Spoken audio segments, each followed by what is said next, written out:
I'm 8 years old. I live in a farm surrounded by hills and scrubby trees. I live with my family. My family lives here. We grow almost everything we have here. We have beans, potatoes, corn, carrots, and we also have horses, burros, goats, and pigs, and lots of chickens. Every morning, the rooster crows and crows and crows, and I get up from my bed, and I go to the front of my room, and I open the wooden door to my small adobe house, and I look outside, and I see this beautiful, beautiful sun rising right up in front of my face. And then I go outside, and I go towards the end of the patio where the outhouse is, and I take care of my business. Later, I'll walk back to a rock that holds water that I had poured in the night before. And the water on the top is frozen. And I quickly take out the top layer, and then I splash water in my face and my hands, and then I have to leave some more. I have to leave water for my 4 other brothers. The smell of the corn tortillas and the fried eggs that I have picked the night before, it brings me joy to my heart. And as I walk to the cocina, the kitchen, I can hear the flapping of my mother's hands making corn tortillas. And this makes my mouth watery and also gets me ready for school. I have a 12-year-old brother. He's my older brother. He has a bike. He rides his bike back and forth from school 4 miles each way. Sometimes, not all the time, he gives me a ride on the handlebars. And if not, then it's not nice, right?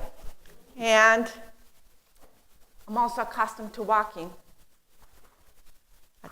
When we ride, we pass this big cactus, lots of cacti, tall grasses, wildflowers, adobe houses, and then we see this river.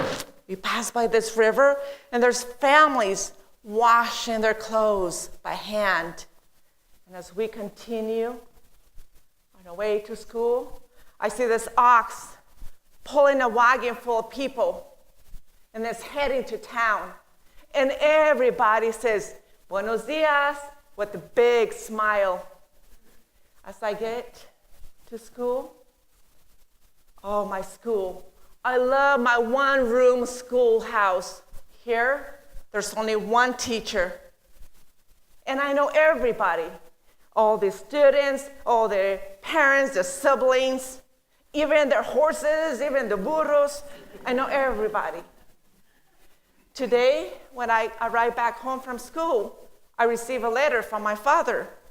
He said, well, my father is in El Norte, the United States. He's working there. He says he's coming home soon because my grandmother's dying. My parents later told us that we're going to take a trip to the United States, El Norte. I was sad. At the same time, I'm excited. So we packed as little as we could, and we took the bus from Zacatecas to the border. My first taste coming to America, it was crossing the river with my family. To an 8-year-old, the river looked and felt dangerously high. After crossing the summer of 1979, we walked through the desert of Texas for 12 hours. For 12 hours, my 4 brothers, my parents, and the coyote. We walked and walked.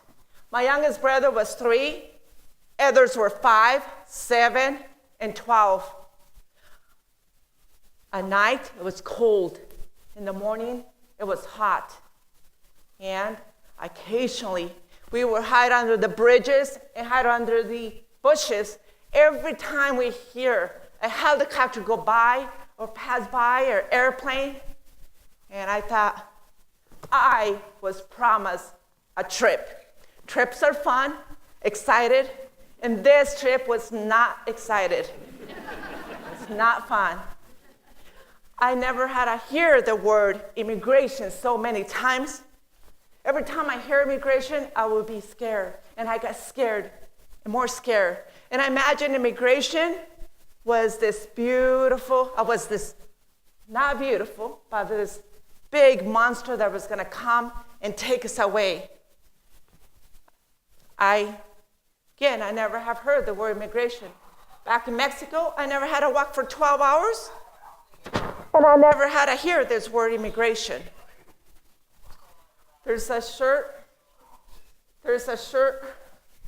This is my homemade shirt that I wore during my journey to America. Late that morning, there was a second ride waiting for us.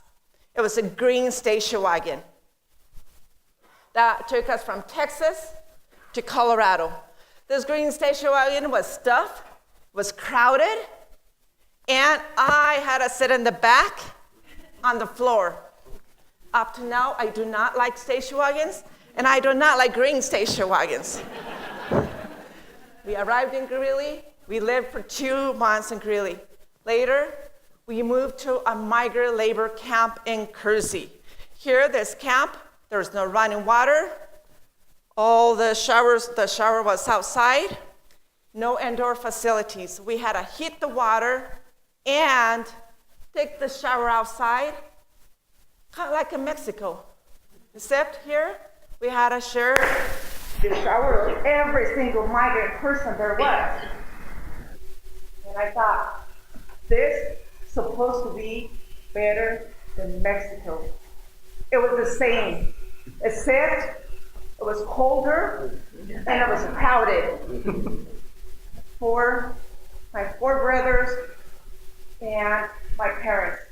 In the summer, our summers was working in the fields, from planting onions to hoeing the onions to talking the onions.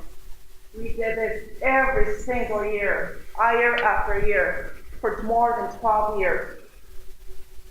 We were fortunate that we did not follow the migrant life.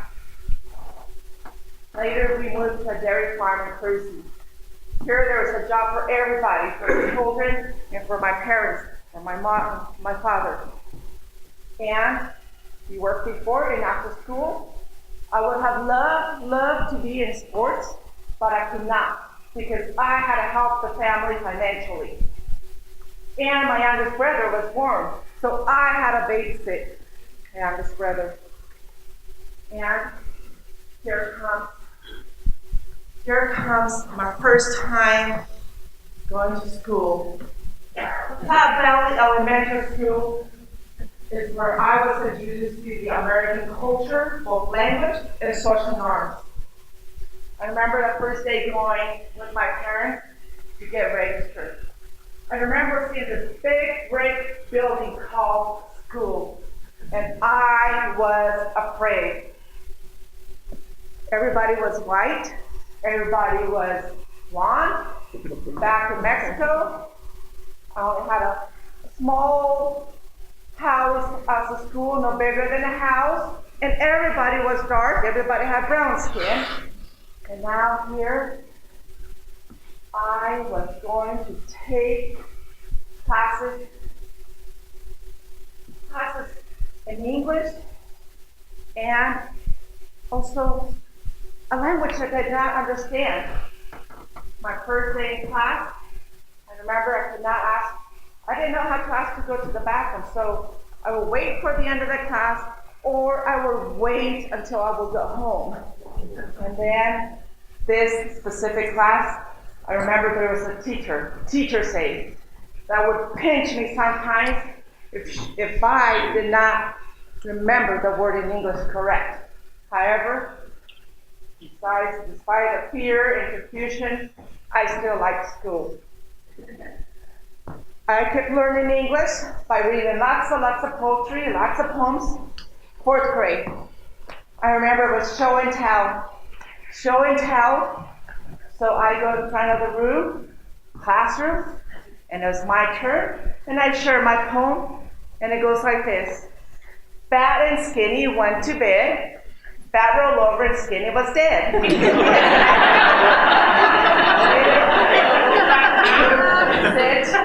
And the teacher comes up to me and she says, Rosalva, do you know what you said? And I said, no, but it rhymes. High school, I was already proficient in English. Yes, I have an accent. Yes, sometimes there's confusion. So I was a treasurer for FBLA, Future Business Leaders of America. It was my job to bring some donuts. So I needed to bring 15 donuts, and I end up with 50 donuts. In spite of this, I was a top salesperson for 3 years in a row. 3 years in a row, yes. I was able to sell these items in Spanish and in English. And then, also by this time, I had learned the language, the culture, the history, and the government. The whole history. Okay.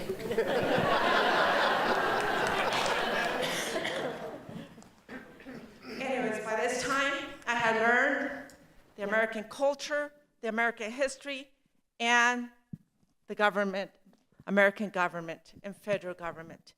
And I also became aware of this word, deportation. For 8 years, I was constantly worried about being deported to Mexico. Why? Because it was now my home here. And finally, in 1987, we got our permanent resident visa.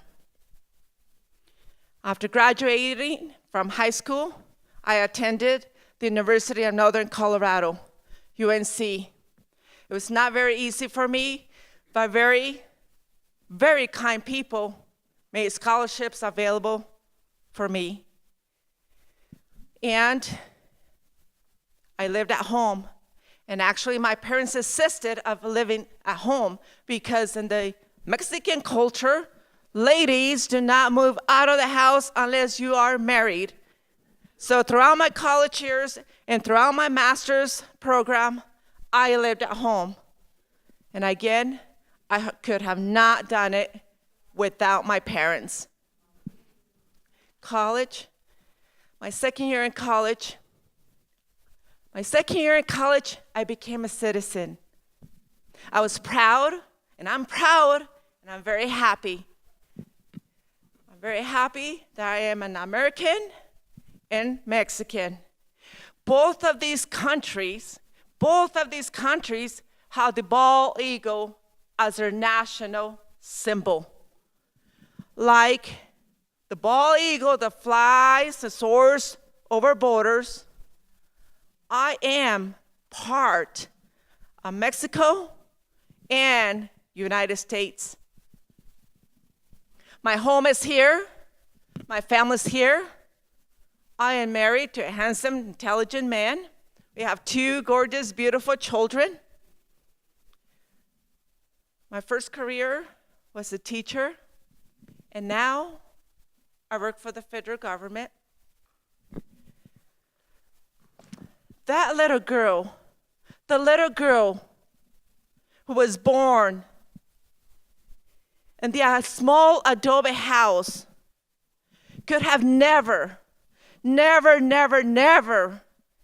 imagined this journey. And she continues to be part of me. Thank you.